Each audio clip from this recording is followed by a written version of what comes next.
everyone, it's Shane Kanto, your Wasteland Reviewer. Welcome to the Wasteland, my weekly show where I take a deep dive into a particular film. And we're on the precipice of the first big surge of John Ford, big titles. But this is the last one before I get to Stagecoach.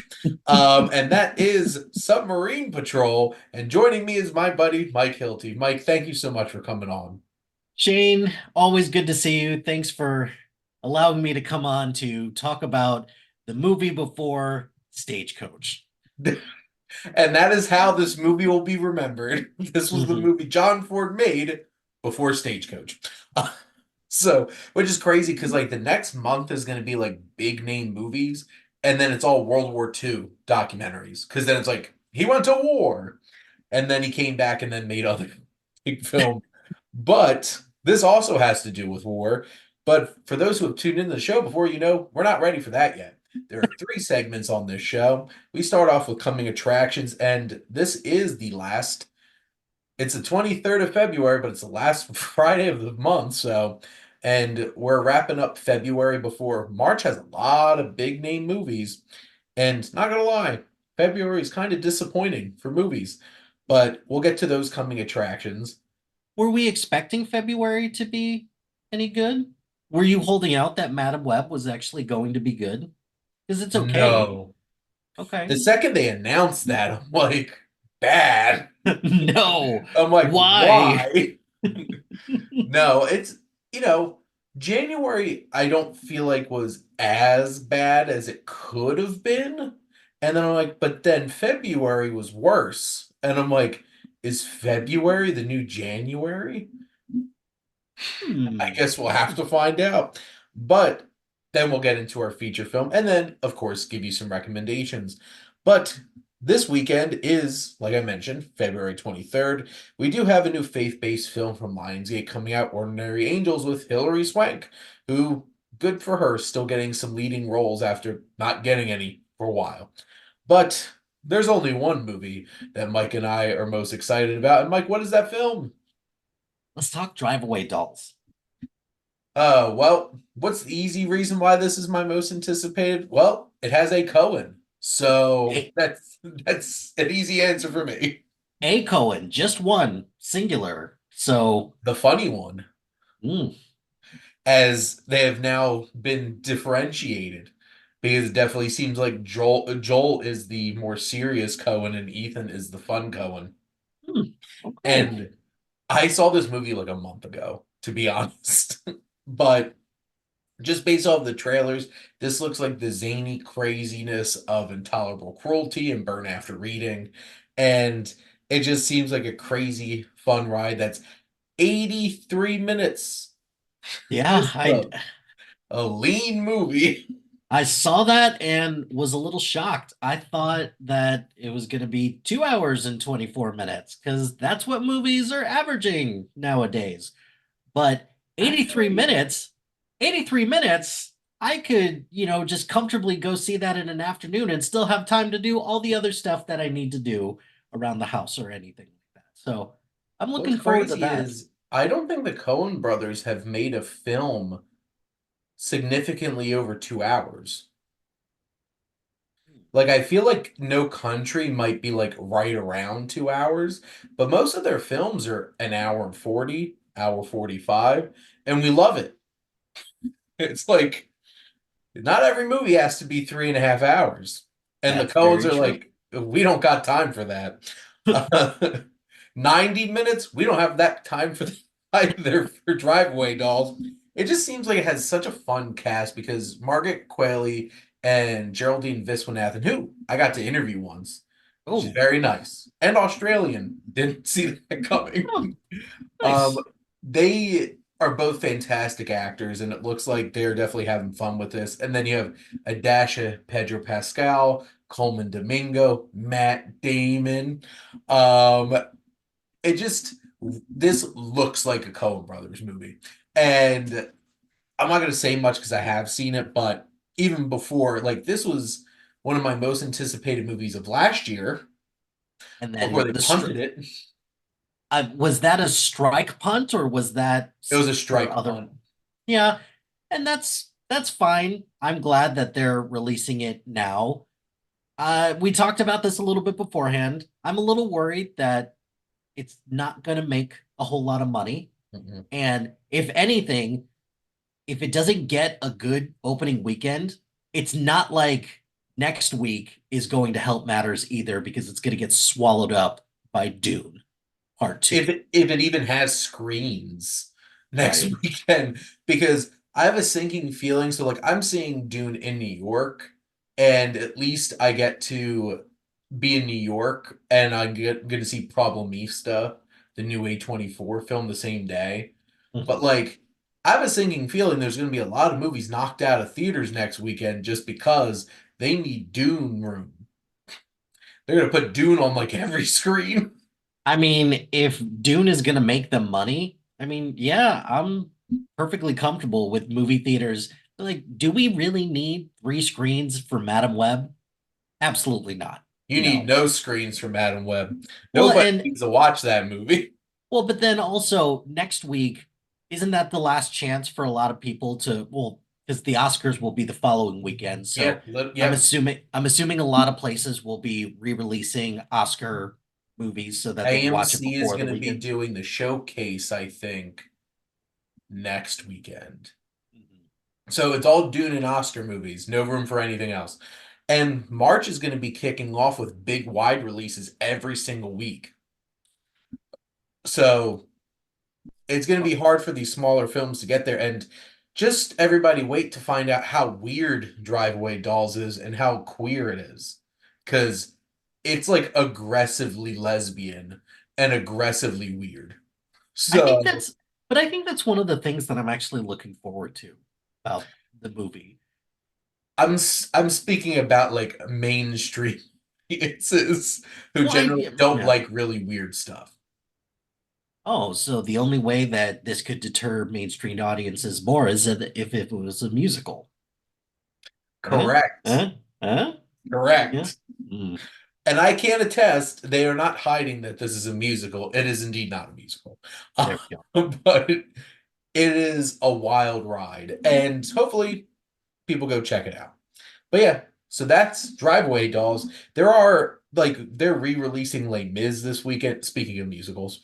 Um, and a lot of like smaller things are coming out this weekend, and also Tenant's getting re-released. Yes, So I did hear about the Tenet re-release. I didn't know Les Mis was being re-released. That is that even just celebrating an anniversary, or were they just like, no, eh, that came out in 2012. okay, So cool. 12-year anniversary, I guess. Maybe the French celebrate 12 years significantly. Or I don't know. was it? I'm pretty sure it was 2012. I don't know. It's a good question. Trying to click on it on my screen here. I'm not positive why they're re-releasing it, to be perfectly frank. I mean, But Tenet, I get it because now that more people, well, between Tenet and the Pixar ones, I get it because yeah, they because were they released. were victims of the pandemic. And like Les Mis, Les Mis was out like 12 years ago. So, and I don't know, maybe they're like, it's Valentine's Day. Let's watch this depressing romance. So, I don't Sure. know. Okay. But we have those releases coming out. But we're here to talk about John Ford's Submarine Patrol. So, this is directed by John Ford. And if you look at IMDb, this has one, two, three, four, five, six, seven either uncredited or contributors, and three screenwriters. And this is based off of a novel, The Splinter Fleet of the Otranto Barrage. And honestly, there's not a whole lot of backstory when I looked this up on IMDb. But it was partially written by William Faulkner. I did read about that. I found that fascinating.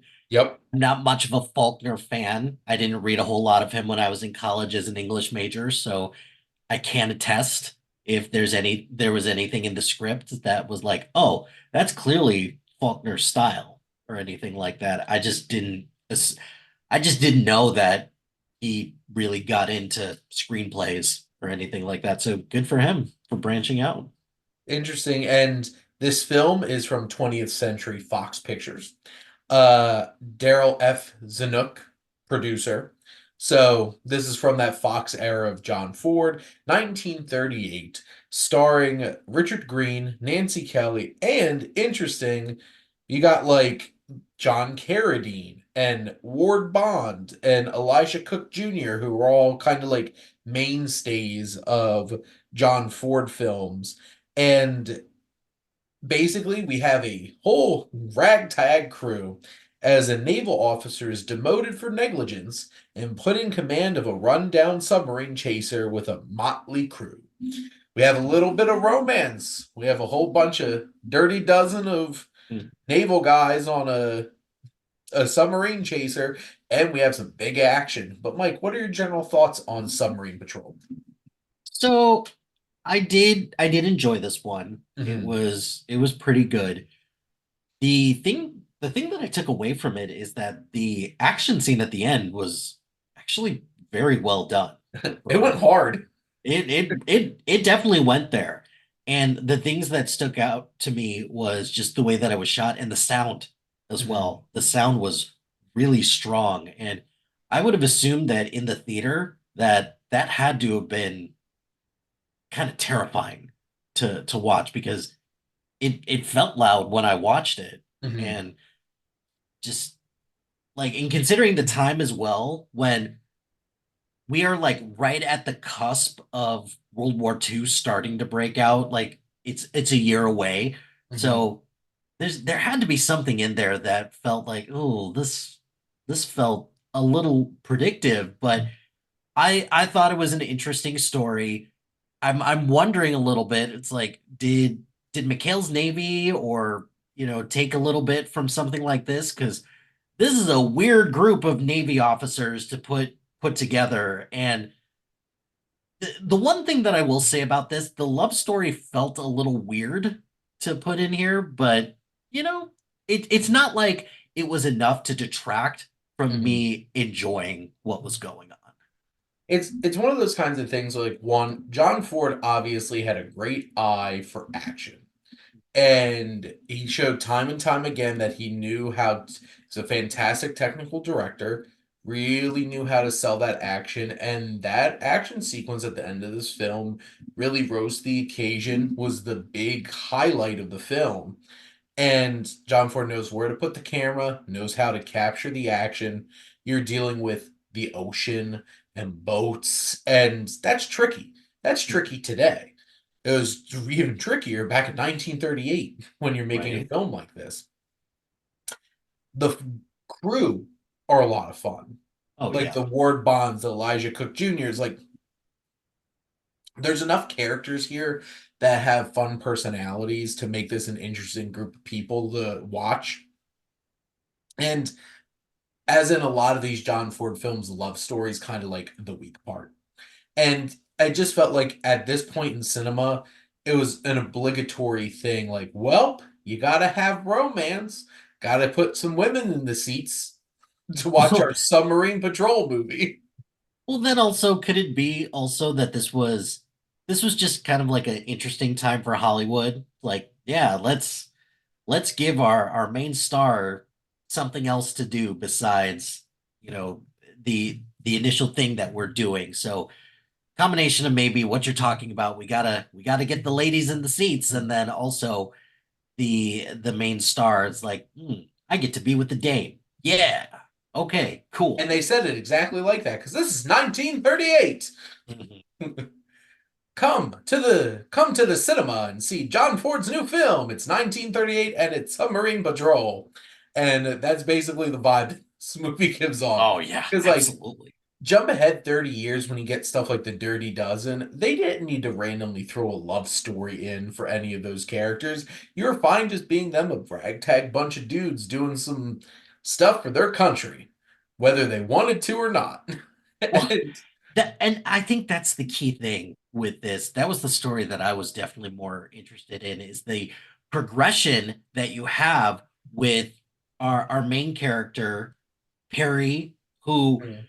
starts off as somebody who's like, yeah, I'm just here. I'm not really, I'm not really interested in this. It's just something to do. And then slowly but surely comes around and is like, oh, like it's actually this is actually a lot harder work than I'm giving it credit for. Mhm. And then so far as to the end where, that final those final moments between Perry and her name's Susan, right? Pretty sure Correct. it's yeah. So Harry and Susan talking to each other and saying, "Hey, I got to go do this. This is, at the beginning of the movie, he definitely would not have done that."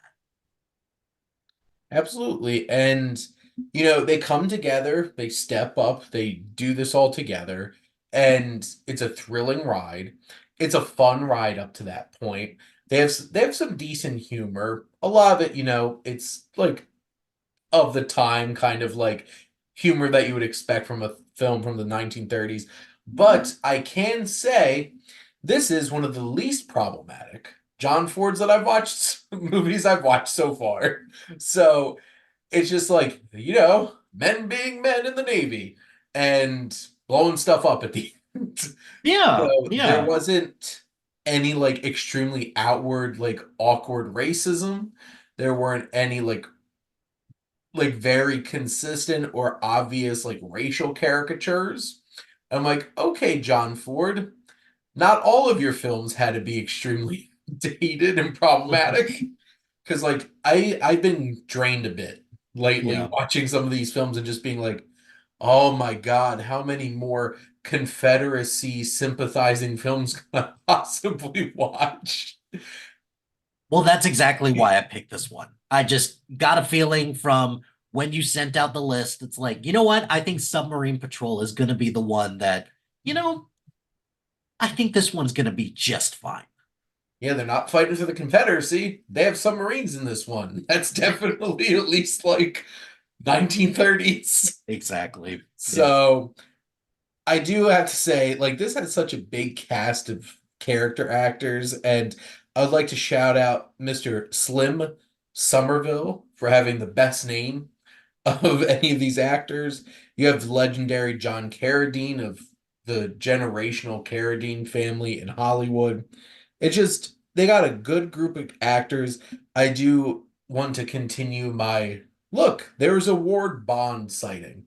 I Mhm. only have known Ward Bond because he's in the Searchers, so I'll Ah, get to okay. that in months from now. But I started seeing him popping up in some of these John Ford films. I'm like, I'm going to keep a counter. We are up to number 3 on the Ward Bond counter for appearances in John Ford films. So he was Seaman Olaf Swanson. See, even the characters in this have some fun names. Exactly. Um, it's, generally it's not the most complex of his films, but it's a fun ride. It has some fun action, and that's good enough to put it at my number 13 so far out Okay. of 37 John Ford films that I've gone through so far. You know what? I will take it. Because it's like there's like these top tier ones where like, wow, that's why John Ford's a legendary director. And then there's like inoffensive, like, oh look, it's like a submarine movie, or it's a horse racing movie, or something like that. And then you get into like, this was fine, except, casual blackface, Hmm. occasional, like really awkward, and then Confederate sympathy films. And I'm like, well, all the way at the bottom. Hmm. And it's just like, no, I'm not feeling this. You're, It's 2024.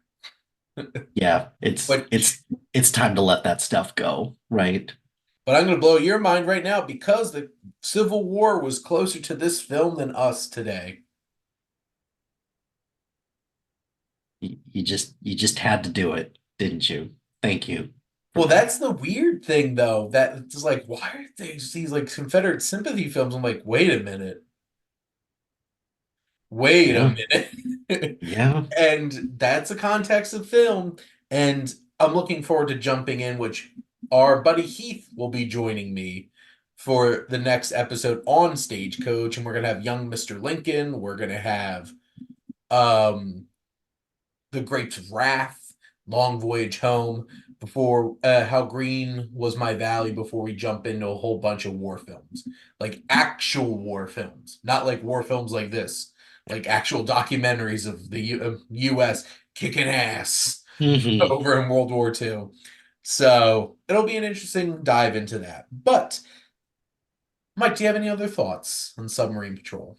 So there were a couple shots in here that I thought were really cool. I thought that the way that when there's a couple scenes when you're looking at the ship and the way that it just moves back and forth like you're actually on a ship. I'm Hmm. someone that gets seasick from time to time, and it kind of gave me like shaky cam vibes at times Hmm. when they did that. But that doesn't change the fact that there were some pretty funny moments when the ship was rocking back and forth. Some good physical comedy part. I like Hmm. what they did a lot of time. There was a couple times with shots with shadows that I thought were really cool in Hmm. this. And then just again, I can't praise the end sequence enough for you know the sound. There was a couple scenes with fire that I thought were really cool as well. So I, given the time and what they had to work with, I it was actually really well done. Yeah, this was a bit of a period where there's some serious special effects that John Ford was incorporating to his films. I had just done the hurricane a couple weeks ago where they had to put together a whole entire actual hurricane, Mm. and like how they were using like a tree on a rig spinning around in the air and stuff like that. It's like John Ford was somebody who was revolutionizing filmmaking. And you can see some of those elements in this film. And now, before he like jumps into big prominence, but like this is definitely one of those kinds of films that like I feel like this is something I would have watched with my grandpa or something. And it's an hour and 35 minutes. It's a pretty lean film. And you have a fun group of characters, some cool action, and some good filmmaking. So, what else could you want out of a brisk 95-minute submarine picture? Mhm. Very true. But let's get to some recommendations. Mike, what would you like to recommend to everybody? So I'm more of a TV show guy, so I'm gonna Mhm. recommend a TV show.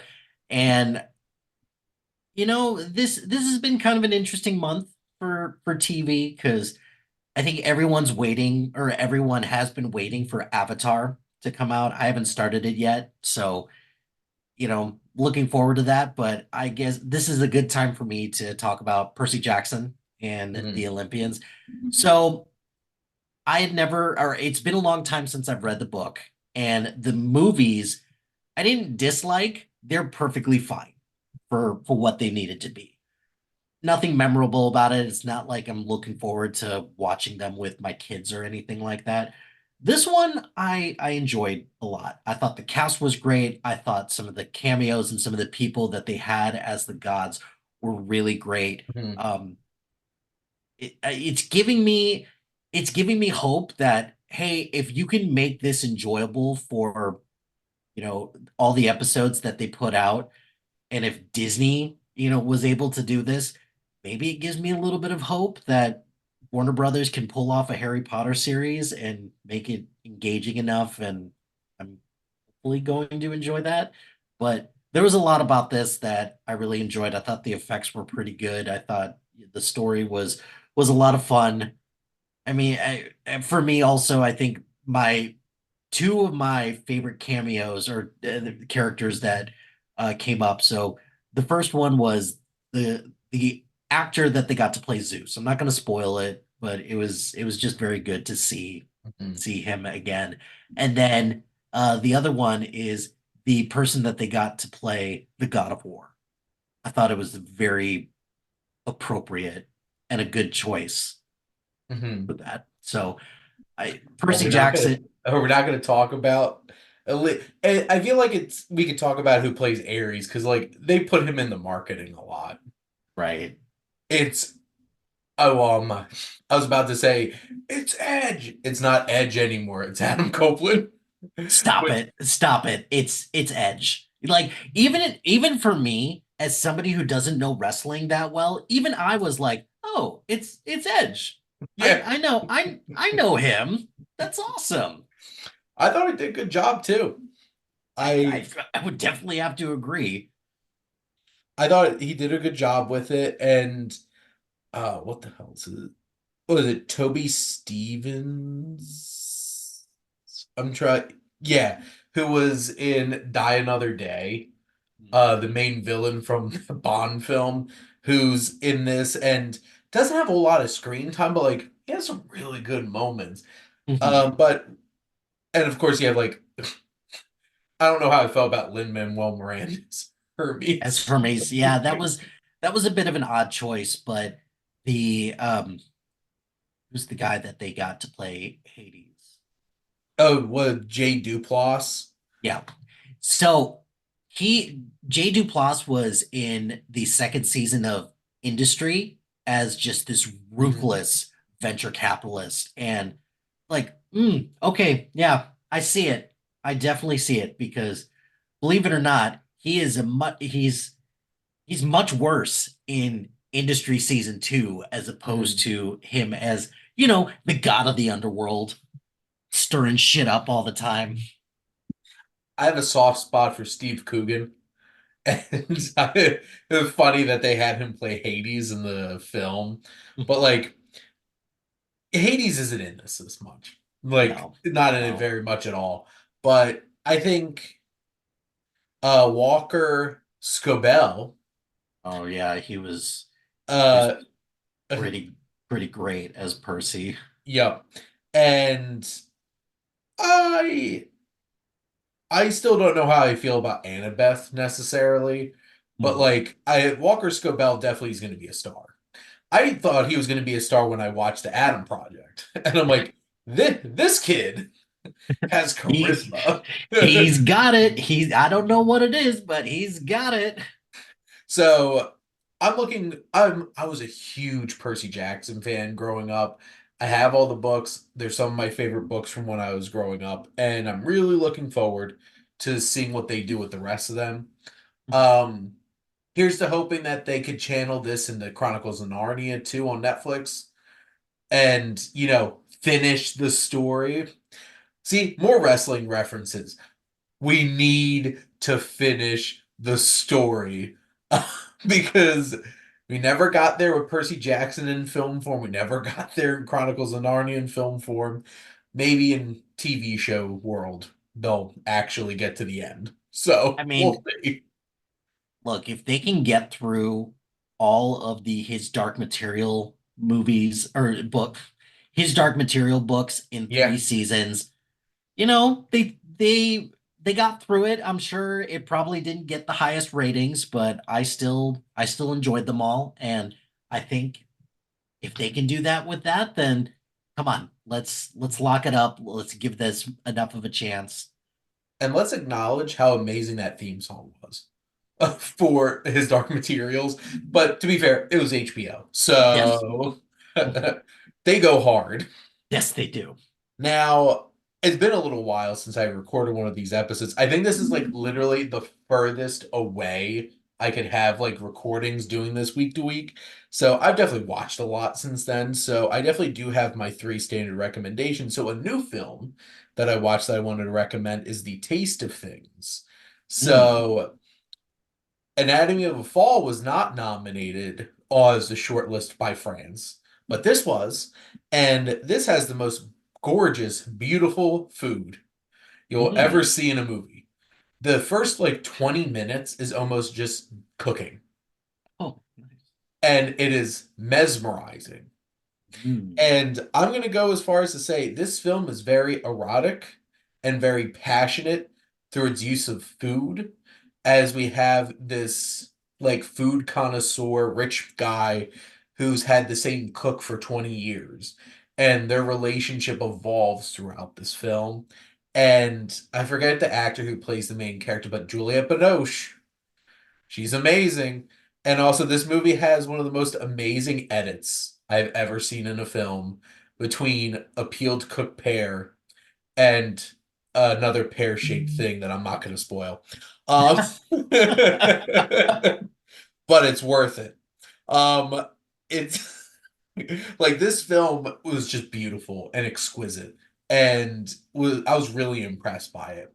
Now, this probably isn't going to be the kind of like if you're not like super into like film, like this might be a little too slow and mundane for you, but I was all about it. And also it made me really hungry because Mm, the food in this looks amazing. nice. Um, Next up off of my watch list is Knights of Cabiria, which I just did an episode of Rowan on the Wasteland for, so go check that out. And this is Federico Fellini and his wife, Giulietta Messina plays. She is one of the most charismatic actresses I think I've ever seen, and she plays the sex worker in this film who basically is going through like the crazy hijinks of her evenings as a prostitute. And this is so funny. Like the dialogue's amazing, and Mhm. also by the end, it ripped my heart out, and I wanted to push somebody off a cliff. So it's Quite the swings big. extreme. Yeah, Quite the extreme. Okay. quite the extremes. And also the very end was like this movie gets very tragic, but then so very hopeful at the Mhm. very end. And I guess that's what makes it Italian and not French. Because it probably just would have ended very tragic and then just sat with that. So Mwah. I watch a lot of European cinema and I know French versus Italian cinema well. This is definitely Italian. But no, this is between eight and a half, La Dolce Vita, and Knights of Cabiria. Federico Fellini is arguably the greatest Italian filmmaker of all time, and it's not a wonder why. Mhm. And one film that I rewatched that I want to give a little shout out to is Scott Derrickson's The Black Phone, Good one. because this one also has one of the best uses of a Pink Floyd song going into the climax of this movie. This is such an interesting film because it is extremely violent, but not when you would expect it to be. Like, you would That's expect, true. like, oh my God, we're gonna watch kids get mutilated. No, we watch a bunch of kids beat the shit out of each other at the beginning of the Right. movie.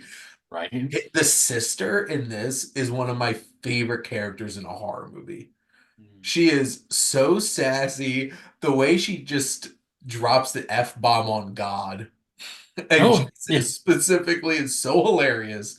Mhm. And like this, it there's some elements where I'm like, they dealt with like domestic abuse in a kind of flippant little way towards the beginning of the film. But the way that she went right back at her dad, who's like Mhm. beating her, that whole thing where he's like, I will beat you if you drop that bottle. And she's just like, he just drops it. I'm just like, damn, this girl. But Ethan Hawke is so creepy. So So creepy in this. creepy. So creepy. And it has such a great vibe to it. Scott Derrickson really has a sense of atmosphere. Mhm. And I would like to see him adapt more Joe Hill Mm. stories. Because, like, for those who don't know, Joe Hill is Stephen King's son. Mm. I I've read a couple of Joe Hill's stories, and I feel like there's a bit of a harder edge to them than Stephen King. Like Stephen King always finds like the humanity in his stories and stuff like that. I think Joe Hill's a little darker. And I think Mm. that's really good for Scott Derrickson. And it makes it very interesting. What would have his multiverse of madness I been? was just thinking that same thing because I think I would have loved to see if if Marvel would have given him carte blanche and just be like, okay, you can do whatever you want. Because I feel like what was advertised, we didn't get at all. No, we got a And Sam Raimi movie. which is And which which I it's like Multiverse of Madness more than a lot of people. mhm, And I thought that like, it's campy, it's fun, it's crazy. mhm, It's more like wild kind of mhm. crazy than like horrific crazy. And I feel like that's what a lot of people wanted. Because, Scott Derrickson originally said it was going to be the first horror film that Marvel I made. I was just about to say you partially can't blame the audience when that was what was promised. But then Scott Derrickson left, and they're like, well, no, we're going to do fun horror and get Sam Raimi to do it. So, and it has its moments, but it's not a Scott Derrickson thing. No. And like, it is very interesting. The Scott Derrickson Multiverse of Madness, the Edgar Wright Ant-Man, there's going to be a couple of them that are just kind of, or even like Patty Jenkins' Thor the Dark World, probably would have been better than what we got. You, you know what? Maybe not so much season 3, but season 4 of What If should be what if Edgar Wright had directed Ant-Man and just give them, you got 30 minutes, yeah, animators just tell them what to do. I think that would Put be, Simon Pegg and Nick Frost in there somewhere. Just go all out. I'll take it. It's the Black Phone is definitely one that, sure, it's not a perfect film. I think it has a little bit of pacing issues and stuff like that, but it's thoroughly entertaining. It's really well acted. It has a new Hiccup. Hiccup's going to be the young actor in the Black Phone's going to be Hiccup in the live action How to Train Your Dragon. But like, they're working on a Black Phone too, and I'm like, what's it going to be about? How is I'm imagining it would explore maybe more of the fact that the sister is a psychic and like has those connections. Like, is it a different serial killer? But I don't know. We'll have to find out. They'll have to shoe in another Black Phone somewhere. I don't know if there's somebody that I can trust with doing something like that. If Scott Derrickson's involved, I I'm think it's pretty gonna sure he's be directing it. I think it'll be okay, but I kind of had that same feeling as you. It's like, what are we going to do for a season 2 or not season 2 for a sequel to this? But I'm It's sure they'll figure it happening. out. Okay, that's They'll cool. figure it out. Yeah, They'll just have to find somebody just as creepy as Ethan Hawke. Um, it's gonna be Paul Dano I or mean, Barry Keoghan. we're just Get, just gonna go with just the next generation of Batman villains to just let's get be our list out. Creepy Hollywood actors. Mm, And just go down there. the list. There was no shortage of them, I'm sure. But Mike, thank you so much for coming on and chatting some movies. Appreciate you having me on. Looking forward to chatting with you some more. And thank all of you out there for always tuning in and supporting your Wasteland Reviewer.